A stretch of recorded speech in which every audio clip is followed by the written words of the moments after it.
Your Bible, turn with me to Ruth chapter 1. Ruth chapter 1. And we're continuing on with our series, Lessons from the Least of These, where we've looked at some unlikely people that God has used for amazing things and used them in amazing ways and unexpected ways. And this week we're going to take a look at the story of Ruth and what took place in her life and how she became a blessing to another person. Ruth chapter 1. Ruth chapter 1, beginning in verse 1. It says, "In those days when the judges ruled, there was a famine in the land. And a man from Bethlehem in Judah, together with his wife and 2 sons, went to live for a while in the country of Moab. The man's name was Elimelech, his wife's name Naomi. And the names of his 2 sons were Mahlon and Chilion. They were Ephrathites from Bethlehem, Judah. And they went to Moab and lived there. Now Elimelech, Naomi's husband, died, and she was left with her 2 sons. They married Moabite women, one named Orpah and the other Ruth. After they lived there about 10 years, both Mahlon and Chilion also died, and Naomi was left without her 2 sons and her husband. When she heard in Moab that the Lord had come to the aid of his people by providing food for them, Naomi and her daughters-in-law prepared to return home from there. With her 2 daughters-in-law, she left the place where she had been living and set out on the road that would take them back to the land of Judah. It was the best of times, it was the worst of times. Does that sound familiar? That's a familiar quote from the first line of a Charles Dickens book called A Tale of Two Cities.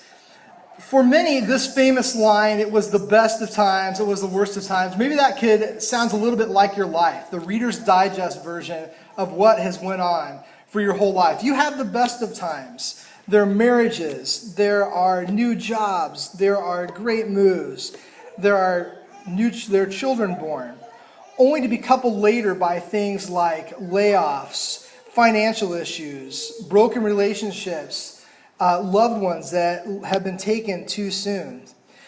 These are difficult times. And in those times, it's easy to really focus on ourselves. It's easy to focus on what's going on with us and to turn our attention inward.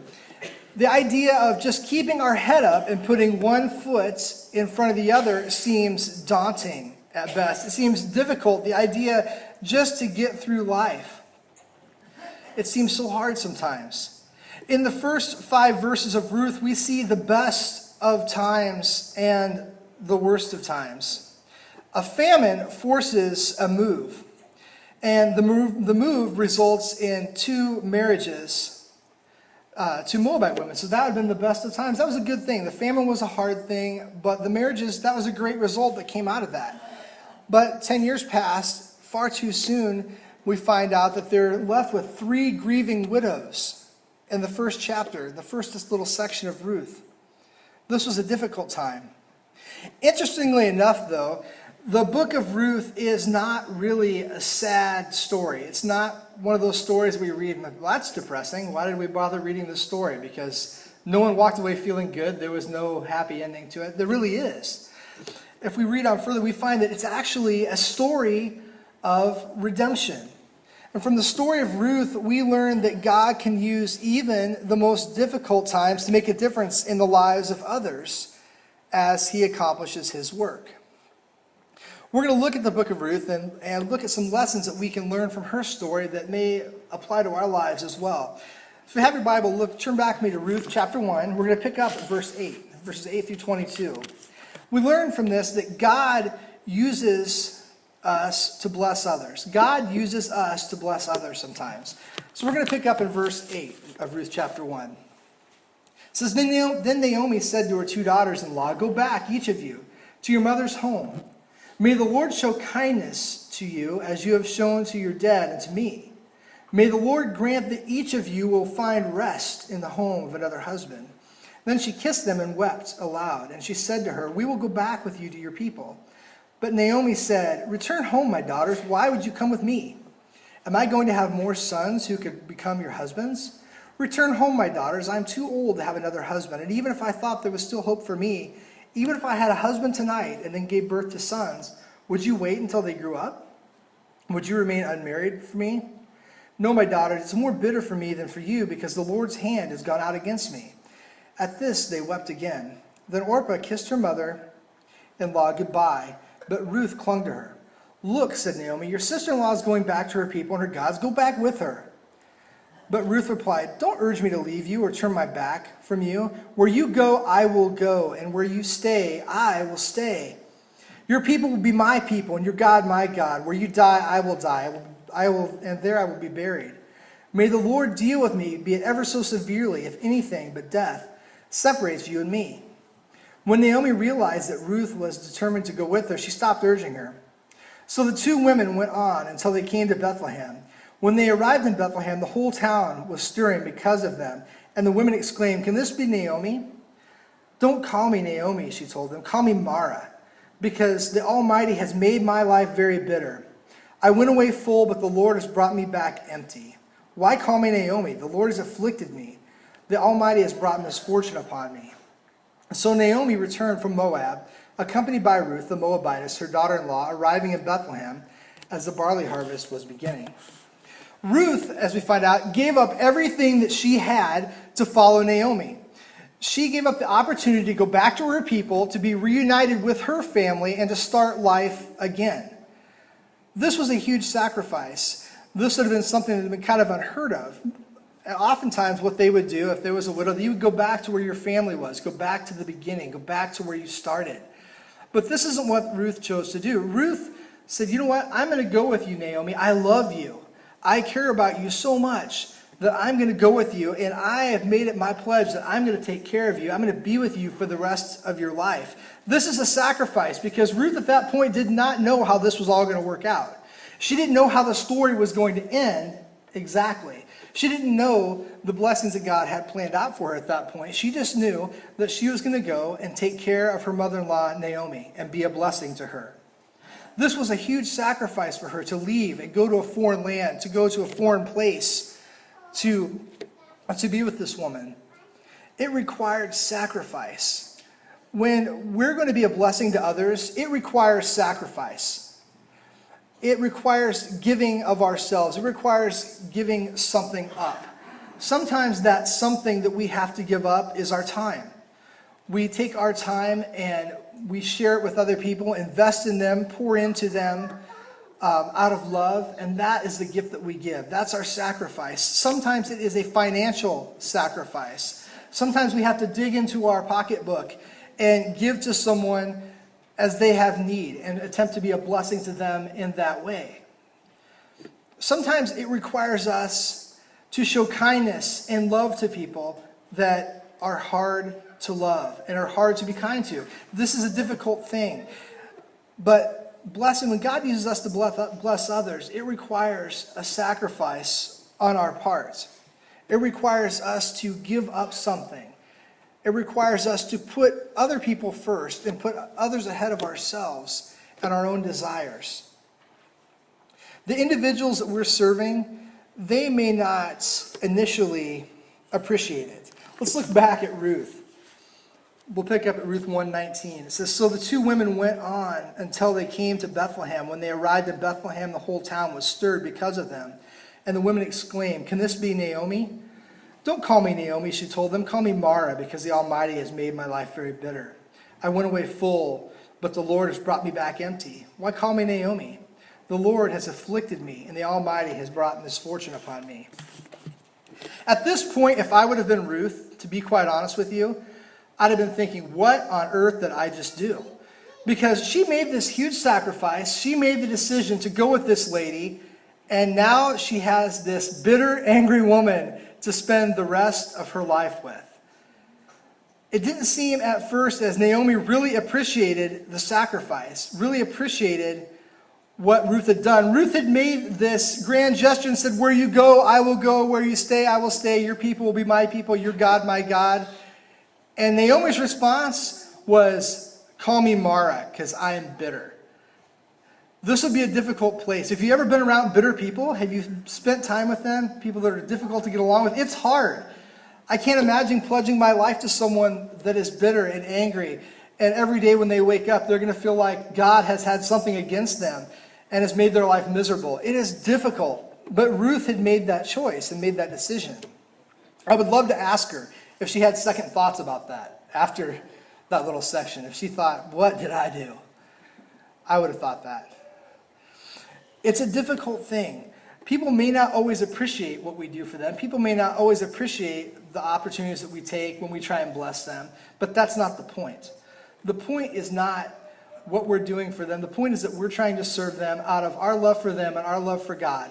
We're putting other people first and blessing them, even if they don't really appreciate what we're doing, even if they don't understand the significance, even if it appears like it doesn't really matter to them one way or the other. People often serve others that don't appreciate it. Any of you that work with people, that work with the public on a regular basis, you understand exactly what this is about. They come into your place of business. People come in and you're trying to be nice, greet them with a smile, do the things that you're supposed to do, and they greet you with anger, frustration, and they take out all their life's problems on you. You didn't do anything. But you're just trying to do your best to be a blessing, to be a servant. People don't always appreciate what we do for them. Our family doesn't always appreciate it. The people we work with don't always appreciate it, but that doesn't matter. God can use us to bless them anyway.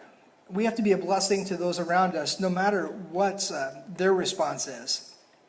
This week, one of the hot button topics, one of the hot button stories was taken place because of some comments that a national talk show host made about nurses.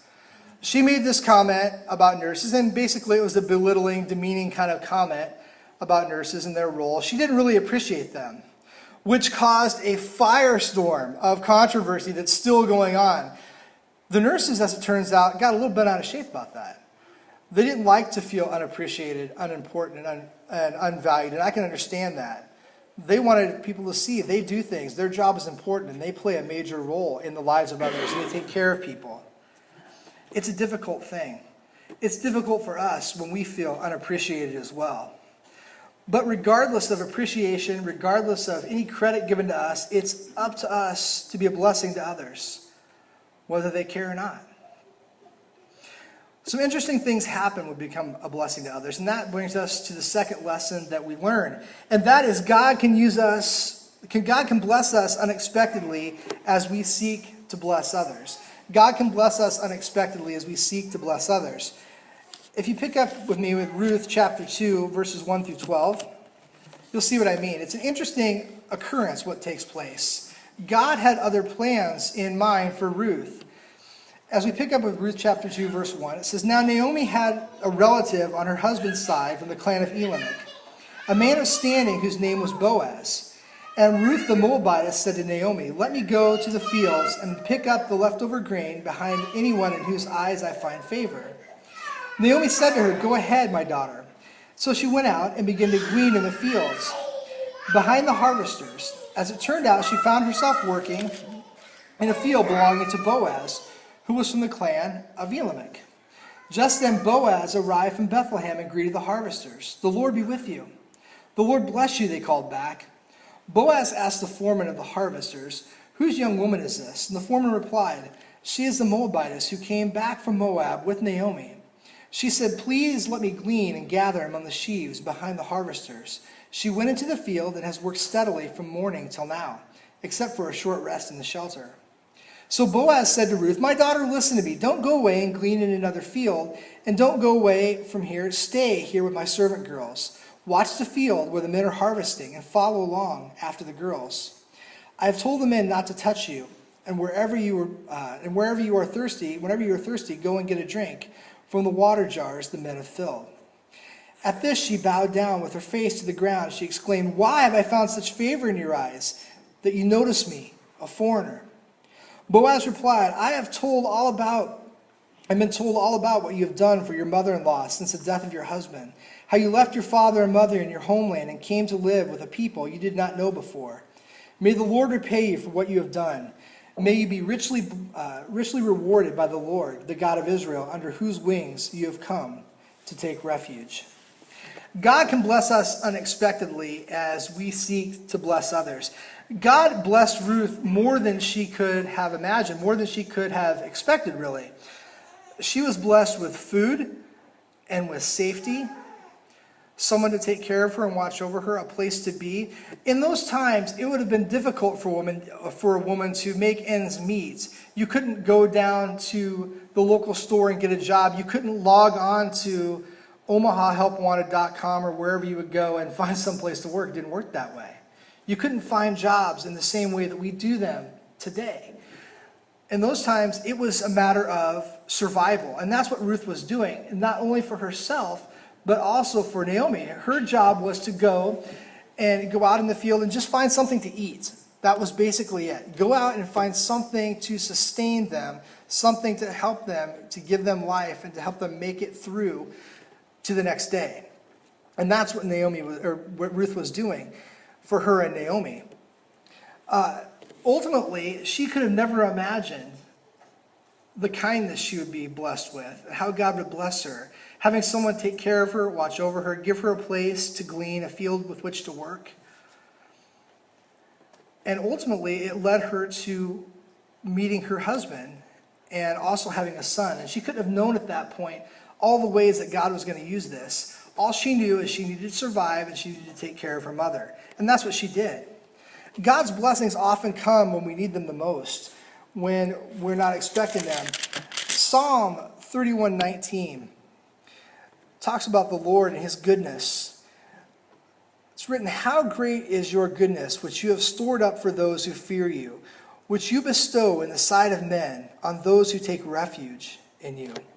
When we're seeking after the Lord, when we're following after him, we're going to see God's goodness in our life. We're going to see God doing things that we didn't expect.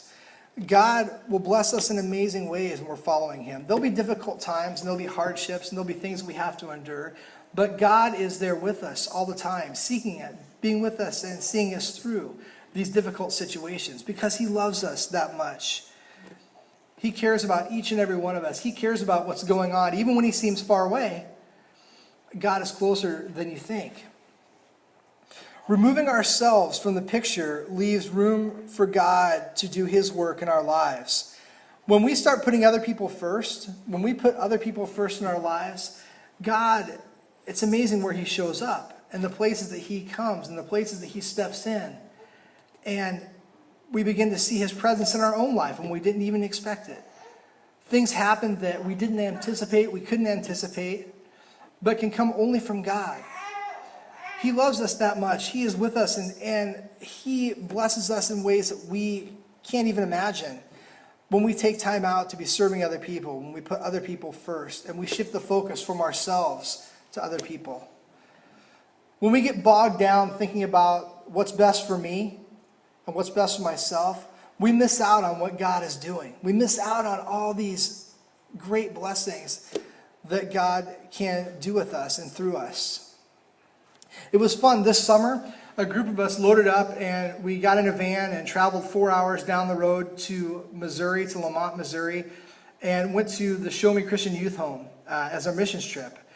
And it was a lot of fun. The neat thing about that, though, for me, was not just the stuff that we did, the things that took place, but coming back and hearing people talk about it in the aftermath. It's always fun to hear what people have to say afterwards. And the interesting thing was everybody that went on the trip came away and they felt like they'd been blessed by it, that it had been a great experience, that God had blessed them somehow, that God had used them and they had learned things and been blessed by the experience, and they wanted to do it again. It's amazing. We thought we were going down there to do some service work and to take care of them and to arrive and conquer, so to speak, and do all these neat things. But God flipped it around, and he began to bless us. And begin to bless us by seeing what the kids were doing, to see what that ministry was doing. And it made an impact on me. It made an impact on those that took place. God has a funny way of doing that. When we begin seeking other people, when we begin seeking the best interest of others, the next thing we know, there are so many unexpected blessings, we can't count them all. God begins to take care of us in amazing ways. There's a third lesson that we can learn from the story of Ruth, and that God can use our service to accomplish his long-term plans. Ruth chapter 4, beginning in verse 13.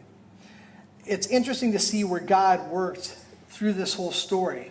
It's interesting to see how it ends. You have to read the end of the story. because it's more than just Ruth and Naomi. It's more than just meeting Boaz and finding a husband. The story goes on much further than I'm sure Ruth could have ever have imagined. She would have had no idea what God's long-term plan was. Ruth 4:13. So Boaz took Ruth, and she became his wife. Then he went to her, and the Lord enabled her to conceive, and she gave birth to a son. The woman said to Naomi, "Praise be to the Lord, who this day has not left you without a kinsman redeemer. May he become famous throughout Israel. He will renew your life and sustain you in your old age. For your daughter-in-law, who loves you and who is better to you than 7 sons, has given birth." Then Naomi took the child, laid him in her lap, and cared for him. The woman living there said, "Naomi has a son," and they named him Obed. He was the father of Jesse, the father of David. This then is the family line of Perez. Perez was the father of Hezron, Hezron the father of Ram, Ram the father of Abinadab, Abinadab the father of Nahshon, Nahshon the father of Solomon, Solomon the father of Boaz, Boaz the father of Obed, Obed the father of Jesse, and Jesse the father of David. King David, that David, giant slayer, man after God's own heart, same David. It's amazing what God's plan was in this. God ultimately used Ruth's sacrifice as a part of a long-term plan, and it wasn't just to bring David into the world. If you look a little bit further, if you flip forward to Matthew chapter 1, the first 17 verses that people usually skip over because it's a whole bunch of names. Come on, be honest. You skip over it. You look at it and go, let's go to verse 18 where the birth of Jesus comes. No, it's interesting. When you look at this, let's just read a short part. I'm not going to read the whole thing because I couldn't say all the names. They'd just wear you out. We'll read the first part of it, this little part of it though. Matthew chapter 1, 5, and 6. It says, Solomon was the father of Boaz, whose mother was Rahab. Boaz the father of Obed, whose mother was Ruth. Obed the father of Jesse, and Jesse the father of King David. This was the line of Jesus we're talking about here. Ruth, this decision that she made to stay with Naomi led to some long-term consequences that she would have had not a clue would take place. She had no idea what would have happened in this situation. God had a long-term vision. God had a long-term plan to accomplish his work. Not only was Naomi blessed, but there was a whole line that came out of this that ultimately led to the birth of our Savior Jesus Christ. That's pretty neat. And when you look through the book of Matthew, I spent a little time with this and I was looking through the names and I read through them all. It was hard. Wore me out. I needed a soda afterwards. But I read through them all. And after we read through all the names, I looked at something. I noticed something interesting. If you look, there are only 3 ladies mentioned. Okay? There were only 3 ladies mentioned. All of them are the father of the father of the father, but there are 3 ladies mentioned, and one of those ladies is Ruth. Somehow or another, God saw fit, when he inspired Matthew to write this, to put her name in this history. People remember who Ruth was. You can see that right there as she's connected to Christ. It was a neat thing. I thought it was an interesting way to end this story, that she shows up later on and talking about the birth or the line of our Savior. We may never see the fruit of our service to others. Ruth didn't see that. She had no idea. She knows now, but at the time, she had no clue what she was doing and the difference that it was going to make. We may never see the fruit of our service to others, but God may use it for his long-term plans that we have no idea about. God has a way of using difficult situations for his glory. God has a way of using trying times to make a difference in the lives of others. It would be interesting if we could take a timeline of our life and our family history. It would probably wrap clear around this room and look at all the different circumstances and situations that took place. And if we could fast forward into the future and see what each of those decisions, see what each of those things meant to other people down the line. The decisions that were made, the choices that were made, both good and bad. It would be interesting to see how all those things would fit together. God has a way of using us for his long-term plans without us even knowing it. I have a feeling that many of you are a part right in the middle of what God's plan is, maybe for the life of somebody else that you don't even know yet. You're going to make a difference in some way that we might not ever see and may not understand, but God is making a difference through you. he wants to use you for his glory. God can use us in the most difficult times to make a difference in the lives of others, to accomplish his work. Who are the people in your life that you can serve? Who are the people in your life that you can make a difference for? We're going to have our time of invitation, and I want you to think about that. What are some things that you can do to serve others? Who are the people that God has placed in your path that you can serve? What are some ways that you can serve them, and what kind of difference can you make? I look forward to seeing all the things and all the ways that God uses everybody in this room. It's neat to see how God has taken the abilities of the people of Twin Cities Christian Church and used it to bless the lives of other people. It's fun to watch. It's interesting to see. And I'm glad I get to be a part of it. And I urge you to continue to pray how God can continue to use you in that. Maybe you've not made a decision to follow Christ and submit to his leadership and authority in your life. And I invite you to come as we do that. Or maybe you've got a decision to make about someplace that God is sending you to go. I'd love to pray with you about that. We'd love to hear about that. We invite you to come as we stand and sing our invitation hymn.